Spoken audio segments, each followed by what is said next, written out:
Israel और Hamas के बीच चल रहे युद्ध को 2 महीने से ज्यादा का वक्त हो चला है, लेकिन इसके बाद भी युद्ध के थमने का कोई संकेत नजर नहीं आ रहा है। रिपोर्ट्स के मुताबिक पिछले 24 घंटों में इजरायली हमलों में गाजा में 300 से अधिक लोग मारे गए हैं। नवंबर के आखिर में इजरायल और हमास के बीच युद्ध विराम को लेकर सहमति बनी, लेकिन इस युद्ध विराम के खत्म होते ही एक बार फिर गाजा पट्टी पर इजरायली लड़ाकू विमान बम गिराने लगे।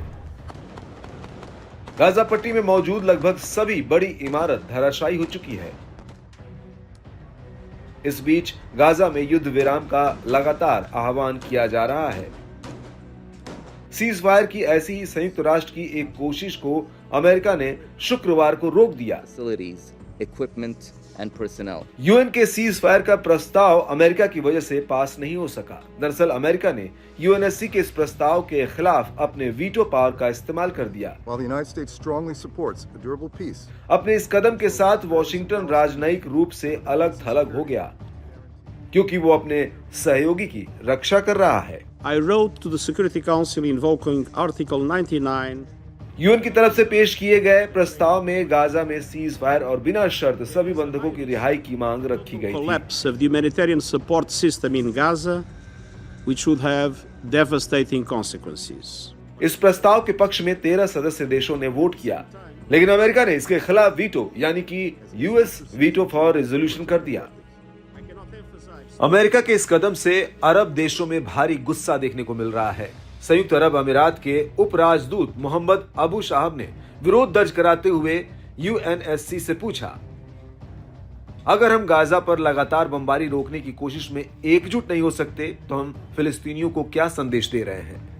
संयुक्त राष्ट्र में फिलिस्तीन के राजदूत ने भी नाराजगी जताते हुए कहा कि एक दिन से भी कम समय में हमने हर संभव कोशिश की, लेकिन दुर्भाग्य से आज का दिन सुरक्षा परिषद के इतिहास में एक दुखद दिन था।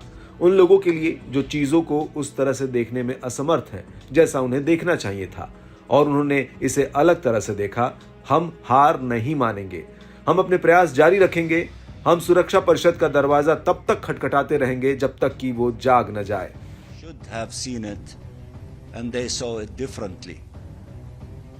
We will not give up.